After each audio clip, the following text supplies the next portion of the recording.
Bem-vindos, pessoal! Mais um episódio do MedTalk. Aqui você encontra informação de qualidade com médicos e médicas de verdade. Eu sou o José Orlando, estou no 2º ano de Medicina do Centro Universitário de Patos de Minas. Olá pessoal, meu nome é Gabriel, também sou acadêmico aqui de Medicina do Unipan e no episódio de hoje nós vamos estar falando acerca das dislipidemias, também conhecido popularmente como colesterol alto, que embora seja muito comum na clínica, ainda não é muito esclarecido exatamente os riscos e as implicações sobre elas. Siga conosco, pois explicaremos com especialistas o que é, como prevenir e como você pode estar preocupando, pois ela é silenciosa e pode ser um risco fatal para a sua vida. Para esclarecer nossas dúvidas hoje, contamos com a presença da doutora Maria Beatriz, que é formada na Universidade Federal de Uberlândia, especialista em saúde da família, saúde coletiva, medicina do trabalho, também é preceptora de residência médica no SUS, além de possuir mestrado na saúde da família. Juntamente com a doutora Maura Regina Guimarães Rabelo, graduada pela UF, Universidade Federal de Uberlândia, especialista em medicina da família e comunidade e mestre em promoção de saúde. Doutora Maura, vamos definir então, afinal, o que é dislipidemia? Pois eu mesmo, quando começamos o trabalho, eu não sabia. Igual, dislipidemia, sempre ouvi muito colesterol alto, vamos controlar esse colesterol alto, mas a gente viu, como eu falei no início, que é silencioso, e às vezes eu mesmo vou na consulta e a primeira semana eu fico com medo, mas depois eu esqueço. Defina pra gente. Nós temos várias vias metabólicas no nosso organismo, e quando a gente tem uma disfunção do metabolismo dos lipídios, a gente costuma alterar os níveis de colesterol, tem colesterol bom e colesterol ruim, e também os níveis de triglicerídeos. E isso pode ocasionar vários problemas, né? Complicações que a gente vai conversar ao longo do tempo. Então, quando a gente encontra essas alterações nos níveis plasmáticos, a gente considera que a pessoa tem dislipidemia. Então, há sintomas mais claros, bem mais característicos das dislipidemias? Dislipidemia é assintomática. Por isso que a gente precisa periodicamente aferir, né, verificar como que estão os níveis plasmáticos dessas lipoproteínas, né, e dos triglicerídeos, para a gente poder orientar, né, os nossos pacientes e tomar as medidas necessárias para que eles abaixem no sangue. Certo. Eu posso falar que ela é sistêmica ou não? Sim, é sistêmica, uma vez que essas alterações podem causar complicações em todos os órgãos do nosso organismo, sendo mais comuns no encéfalo, no coração, né, que é muito comum, infarto agudo do miocárdio, mas mesmo obstruções de artérias renais, artérias oftálmicas. Então, todos os órgãos a gente pode, até periférico. Certo. Então eu posso falar que todo paciente, tanto na atenção básica como no particular, às vezes alguma consulta, por isso que sempre a gente é pedido esse perfil lipídico? Na verdade, primeiro eu queria agradecer o convite, né, é um prazer estar aqui. Na verdade, a gente tem as recomendações para rastreio das dislipidemias. É muito comum as pessoas nos procurarem para fazer os exames de rastreio. E a gente sempre fala que não é tirando sangue que a gente vai conseguir ter uma vida saudável. Mas claro que existem algumas indicações. Os homens, por exemplo, acima de 35 anos e as mulheres acima de 45, eles devem fazer esse rastreio, a dosagem do colesterol total, HDL, triglicérides. E aí a gente vai avaliar os níveis de acordo com o risco cardiovascular, se tem alguma doença, se é hipertenso, obeso, se já teve algum evento cardiovascular, infarto, ou AVC, o derrame, né? A gente classifica essa pessoa e define uma meta de colesterol para ele. Quando a pessoa ela vem para nós antes dessa faixa etária, a gente tem que avaliar se ele já tem outros riscos. Então, se já é um adolescente que é diabético, se já é uma família que já tem várias histórias de infarto precoce, né, ali com 40 anos, 45, a gente faz esse rastreio antes desse tempo. Certo. E hoje em dia a gente pode acreditar que crianças, porque mudou muito a alimentação. Na verdade, a gente, antes de dosar, a gente tem que ter um estilo de vida saudável. A gente vai falar sobre isso também, né? Mas existe também a dislipidemia familiar, que a gente herda, né, também as doenças. Então, quando a gente tem aqueles altos níveis de colesterol desde cedo, uma família que já tem os pais, que desde 20 anos, 30, eles já apresentam colesterol alterado, a gente fala que eles são portadores de dislipidemia familiar, claro que tem outros critérios também, né, associados. A gente já faz, sim, rastreio em criança, mas não são todas as crianças que a gente faz esse rastreio. Mas isso não impede, né, de desde já ter uma alimentação saudável. Então não só a questão da alimentação, tem a questão genética, então, que influencia. Sim, sim. Tem mais algum fator além da genética? Sim, fatores ambientais, né? Que na verdade é muito forte, né? Quando a gente faz uma dieta desbalanceada, comendo fast foods, né? Alimentos ultraprocessados, rápidos, sem dúvida nenhuma, aumenta muito o risco da gente desenvolver as dislipidemias. E uma coisa que é interessante é que a gente tem, como eu estava dizendo, né, no início, a gente tem vias metabólicas. Eu falei que geralmente é um distúrbio dos lipídios. Mas a gente sabe que, por exemplo, um abuso de carboidratos, principalmente os carboidratos mais simples, também, por meio das nossas vias metabólicas, podem converter em lipídios, né? E pode somar o fator de risco. E a Maria Beatriz já adiantou aqui, acaba sendo um fator de risco. Um fator de risco para a gente desenvolver eventos que podem deixar sequelas ou até mesmo a morte.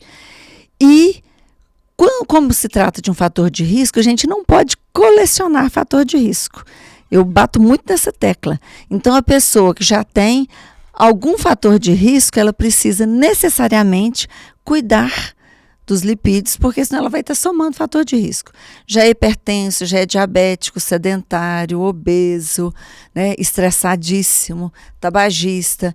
Então, tem vários fatores de risco. E alguns a gente pode modificar com mudança de hábito de vida ou mesmo com medicamentos. Então, a gente foca muito nos fatores de risco que são modificáveis. Então, olhando para essa lógica da questão alimentícia, não só somente pela alimentação mesmo, mas visando mais a questão psicológica, então, por exemplo, uma pessoa que sofre de transtorno alimentar, então, na UBS, como vocês tratam essa pessoa? Vocês encaminham ela para um profissional já especializado lá? Como vocês lidam com isso? Na verdade, é o nosso dia a dia, né? Como eu falei, existem alguns critérios para a gente solicitar esses exames antes dessa idade. Como eu falei, os homens 35 anos e as mulheres 45, de acordo com o Ministério da Saúde. Quando chega um obeso ou que tem uma história familiar já de evento cardiovascular ou uma dislipidemia familiar, a gente dosa esses exames anteriormente. No tratamento, a primeira coisa, como a Maura já havia mencionado também, é a mudança alimentar e atividade física, né? Então, principalmente a alimentação. Hoje fala-se muito na questão de alimento natural, mais sacolão e menos supermercado, né? Então, muito alimento natural, evitar os ultraprocessados, né? As frituras, a gordura ruim. Então, faz parte da gente orientar. A gente tem também na unidade de saúde a equipe multiprofissional, né, Maura? Que é o EMULTI. E a gente conta com o nutricionista também. Então, a gente trabalha em equipe. Sempre que vem para a gente esses pacientes, a gente encaminha para o nutricionista para eles também orientarem. A gente já começa essa orientação no consultório, mas em seguida a gente faz esse acompanhamento longitudinal com os pacientes. Como ele perguntou a respeito de aspectos psicológicos, de pessoa que às vezes tem compulsão alimentar, a gente conta com o apoio de psicólogo que pode nos ajudar. Nós temos medicamentos também que ajudam na compulsão alimentar. E acho que como nós somos seres racionais, né? Seres humanos somos seres racionais, óbvio. Eu costumo trabalhar com eles muito. Leva até a córtex. Veja a sensação que você está sentindo é fome. Ansiedade, então procure o recurso adequado para o que você está sentindo. Então, quando a pessoa leva até a córtex, eu falo que ela aumenta a consciência. Aí, com isso, ela consegue fazer melhores escolhas. Podemos perceber, então, que dislipidemia é muito ambiental e muito fator de alimento. Igual você falou, a doutora Maria Beatriz falou de sacolão. Eu percebo uma dificuldade, por causa que, igual, minha mãe, por exemplo, minha mãe foi nascida e criada na zona rural. E eu percebo que, igual, vamos levantar uma polêmica. Banha de porco. Tem vezes que fala, nossa, tem que cozinhar só na banha de porco, ou se não só no óleo. o que é natural e o que não é. Porque eu percebo, principalmente na UBS, na Unidade Básica de Saúde, uma dificuldade da pessoa literalmente saber. Ah, eu vou comer uma carne de porco caipira. Tem um pouquinho a mais de gordura nela. É o que é saudável e o que não é. Bem polêmico. É porque não existe verdade absoluta na medicina, porque é uma interação, assim como todo medicamento, os alimentos da mesma forma. É uma interação do organismo da pessoa com aquilo que ela está ingerindo. Eu já tive pacientes que só comia gordura de porco, e todas as taxas normais no sangue. Paciente centenária. Então, se a gente via que a genética dela era boa e ela só consumia banha de porco. Ao mesmo tempo, a gente vê pessoas que comem óleos, né, de melhor qualidade, com alterações, com alterações muito graves. Então, o que a gente pensa? É que dentro do colesterol, a gente tem colesterol bom e colesterol ruim. Né? A gente tem, por exemplo, o LDL, que é o vilão do colesterol, o VLDL, né? Que é até um colesterol também mais pesado, e temos o HDL, que é o colesterol bom. E a medicina vai sempre evoluindo, a ciência vai evoluindo, e hoje em dia a gente tem outras lipoproteínas que a gente nem aferia e nem considerava. Por exemplo, tem uma LPA, né? LPAzinho, que ela é com A minúsculo, que a relação dela com a ocorrência de um evento é muito maior do que as frações de colesterol que a gente conhece até então.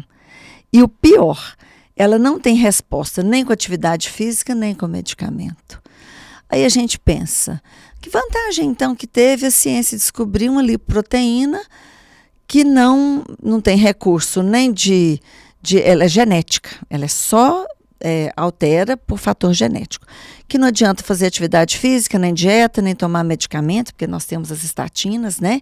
Que são medicamentos bons para nos ajudar a controlar o colesterol. Temos os fibratos também, né?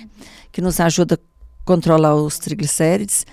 E essas lipoproteínas mais recentes, como eu citei a lipo-LPA, LPAzinho, porque é A minúsculo e o pessoal só fala no diminutivo, é um nome até estranho, que ela não interfere, ela não sofre interferência com o autocuidado, com medicamentos. Mas é importante que seja identificado, porque, como eu disse, tem fatores de risco modificáveis. Tem fatores de risco que, se a gente melhorar os nossos hábitos e se a gente tomar as medicações quando necessário, a gente vai ter resposta. Então, aquilo que a gente não pode modificar, a gente tem que aceitar, controlar o estresse, né? Controlar outros fatores de risco, e aquilo que a gente não tem jeito de tratar, a gente aceita, mas trata o que tem que ser tratado, o que pode ser tratado. E a medicina, ela está em constante mudanças, né? Ainda mais hoje com a internet, que a informação ela voa e as coisas mudam muito. Então, a gente tem que estar sempre acompanhando. Mas é importante isso que a Maura falou. A gente sempre está tentando modificar o que é possível. Tabagismo, né? Um grande vilão. A gente fala muito nessa questão do tabagismo. Então, não adianta, às vezes, a pessoa preocupar só com colesterol e continua fumando, né? Não adianta ela tirar, meu colesterol está alto, eu comi banha, agora eu vou parar de comer, mas continuo fumando. Então, a gente tem que pensar nisso também. O que é que eu posso mudar? O que é modificável e está nas minhas mãos para eu mudar? E a gente falou também, você falou a questão do causas, né? Da dislipidemia, a gente sabe que tem outras causas, algumas doenças que também podem levar ao aumento de colesterol, alguns medicamentos, né? A mulher na fase do climatério, né, Mauro? Porque eu falo que eu sou a garota propaganda do climatério, tem que fazer propaganda agora, porque realmente é um período muito crítico na vida da mulher e que também, por alteração hormonal, esse colesterol também altera, né? Então é importante, e a gente vê com muita frequência, não só os obesos que aparecem pra gente, os hipertensos, diabéticos, a gente vê em mulheres que são extremamente cuidadosas, são magras, uma alimentação equilibrada e de repente o colesterol começa a alterar, né? Isso é geralmente naquele momento, né? Pode ser que seja por causa da idade, do climatério, que também tem essas alterações. Então é importante cuidar, é importante sim a gente ter o estilo de vida saudável, fazer o que é possível, mas preocupar porque o colesterol não tem sintoma. É isso que a Maura falou, é assintomático, a gente tem que estar sempre se prevenindo. Então, falando assim que você falou, que alguns fatores não são modificáveis, mas em relação aos modificáveis, quais os fármacos vocês têm o costume de passar para estar controlando? Medicamentos? Como eu disse, a gente tem várias estatinas. Gratuitamente pelo SUS, a gente tem somente a simvastatina. Nós não temos a atorvastatina tem pelo Estado, né? A gente montando o processo, Isso. e se entrar nos critérios do Estado, a gente consegue também ganhar. Isso. Mas é de mais fácil acesso, realmente, a simvastatina. Isso. Mas temos estatinas mais potentes, muito boas, né? Como a rosuvastatina. Isso. E Tá na moda, né, Maura? Agora todo mundo quer a rosuvastatina. mas com doses menores, ela é um pouco mais potente. Então, com doses menores, você consegue um efeito terapêutico melhor. Porque são medicações que não são isentas de efeitos colaterais. Então, isso é importante frisar. Por isso que precisa ser uma soma de cuidados. Eu falo que uma coisa que eu gosto muito é de estudar, assim, a longevidade. Quais são as pessoas, quais são as características dos centenários, as pessoas que vivem muito. E a gente percebe que é um somatório de coisas. São várias coisas, não é uma coisa única. E entra, como nós já dissemos, a dieta, atividade física, mas entra a qualidade do sono. A gente sabe que um sono sem qualidade aumenta cortisol, aumentando cortisol atrapalha glicemia, atrapalha metabolismo de lipídios. Aí o estresse libera cortisol demais também, além do estresse agudo liberar adrenalina, né, que aciona o sistema nervoso simpático. E aí é um conjunto de coisas. Então, dislipidemia é um deles, é um dos fatores que precisa ser trabalhado. Mas sempre, todo paciente, a gente deve olhar como um todo.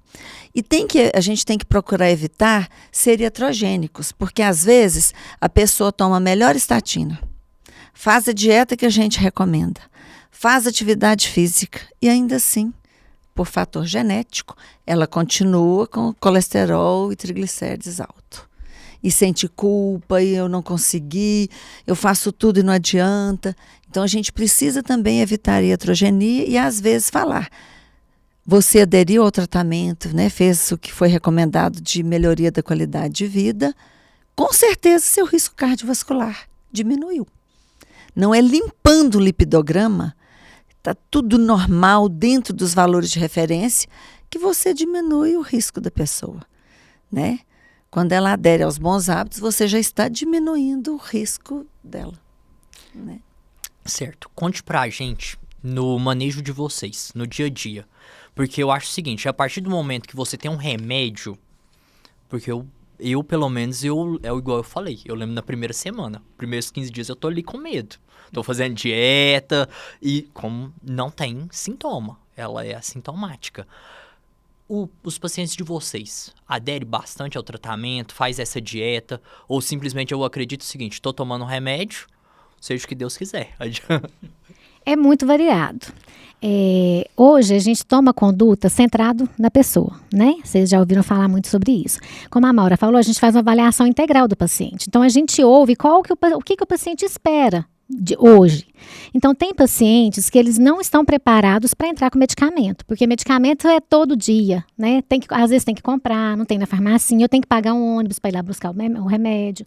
Então tem pacientes que não querem, não gostam, acham que vão ficar dependentes, ouviu falar que a estatina faz mal, que provoca problema de câncer. Então tem pacientes muito, muito diversos, né? Uma diversidade muito grande.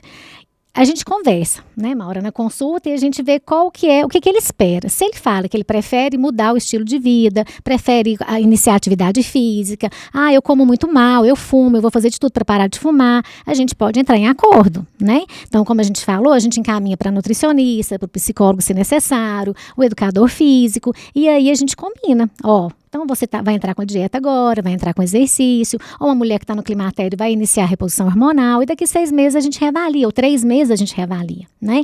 Porque não adianta eu prescrever uma medicação e o paciente não aderir. Ele não entendeu a importância daquele medicamento, a importância da mudança do estilo de vida dele.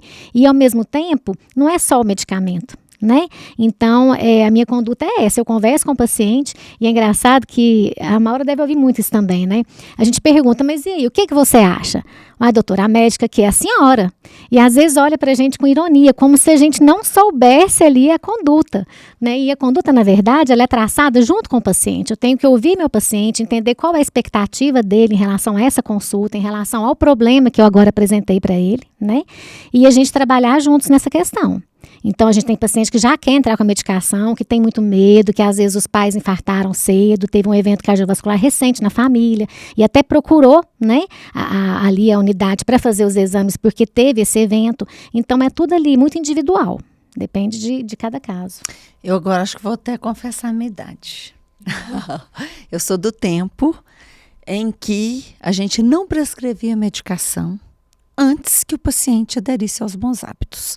Porque o que leva realmente à longevidade é o autocuidado.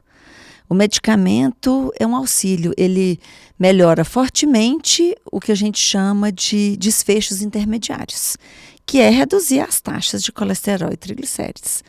Mas o que verdadeiramente faz com que a pessoa viva muito e viva melhor, ela é o autocuidado. Ela aprender a cuidar de si, sabe? Então, meus professores falavam, a gente não entra com medicamento sem o paciente assumir a responsabilidade pelo seu tratamento, ele cuidar de si antes, porque às vezes só isso é suficiente.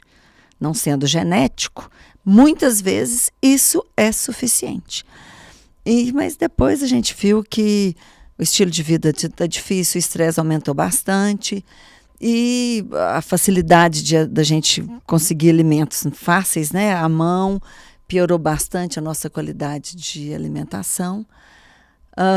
Os transportes mais à mão também, né? A maioria das pessoas tem um meio de locomoção, então não caminha muito assim para ir para o trabalho. Então, com isso, a gente medica muito mais precocemente do que já medicalizou um tempo atrás. E até porque os níveis vão diminuindo cada vez mais, né, Maura? As metas. As metas agora diminuiu muito. Então, um paciente que talvez ele tenha estilo de vida saudável, alimentação boa, mas ele é um alto risco cardiovascular, né? Já teve um infarto, já teve um AVC. E aí o colesterol dele tem que estar bem baixinho. O LDL, e ele não então, consegue, né, às vezes, só com esse estilo de vida.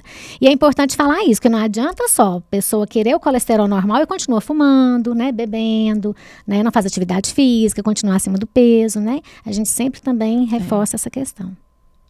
Porque o HDL, afinal de contas, ele só aumenta, não existe remédio para aumentar HDL. Ele só aumenta com atividade física. Isso. Pelo menos até o conhecimento que a gente tem até então, né? Então, como que a educação na saúde ela pode colaborar para prevenir essas dislipidemias? Através de grupos de educação em saúde, né, orientando isso que a gente está falando aqui agora. Também reuniões frequentes para a gente dosar esses exames, informar a população o melhor estilo de vida, né, adesão ao tratamento medicamentoso, mudança da dieta, da alimentação, atividade física. Mas o quê? É porque a pessoa às vezes fala, por que comigo? Só comigo. E quando a gente faz uma educação coletiva, a pessoa tem par. Ela fala, opa, não é só comigo. E aí, geralmente, quando a gente faz esses grupos, a gente tem testemunhos. Aí a pessoa fala, não, porque meu colesterol já teve muito alto, acima de 300, meu triglicérides acima de 1000 e tal. E olha como que está, eu consegui. Então, a gente consegue, sabe aquele efeito, parece que é efeito de manada? Né? Se a pessoa conseguiu, se você foi capaz, eu também sou. Então, a gente consegue o fortalecimento da autoeficácia. Eu sou capaz porque outra pessoa foi capaz. Então, os grupos nos ajudam muito nisso. A gente, né, explica como fazer e algumas pessoas já estão com o problema há muito tempo e aí dão um depoimento e o outro se identifica com aquilo. Um faz de um jeito, outro faz de outro jeito. Sabe, um gosta de academia, o outro já gosta de praça pública, é caminhada, é bicicleta, é pular corda, então é luta. Então as pessoas vão se identificando com meios diferentes para conseguir o mesmo resultado, né, que é a melhoria da saúde. Certo. Então eu acredito que o nosso episódio está acabando. Os especialistas estão na UBS para auxiliar as dislipidemias e dar uma reduzida, orientar vocês da melhor forma possível. E quero agradecê-las pro tempinho que vocês dedicaram a nós.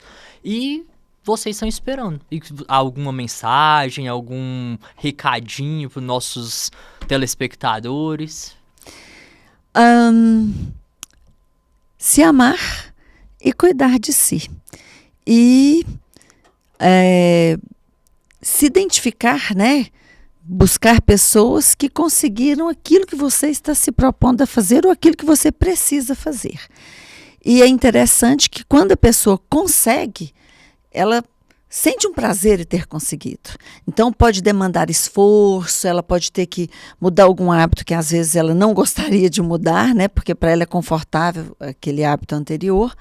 Mas ela perceber que quando ela consegue, isso também traz um bem-estar e uma alegria muito grande. Só para complementar, não espera o exame vir alterado. Não espera apresentar algum sintoma. A vida é hoje, é agora. Então vamos cuidar da saúde agora. E o mais importante é isso que a Maura falou, que é você se amar e se cuidar. Né? Mas não espera o exame alterar ou ter algum sintoma para você cuidar do bem mais precioso que é a vida. E obrigada pelo convite. Muito obrigada. Eu que agradeço também.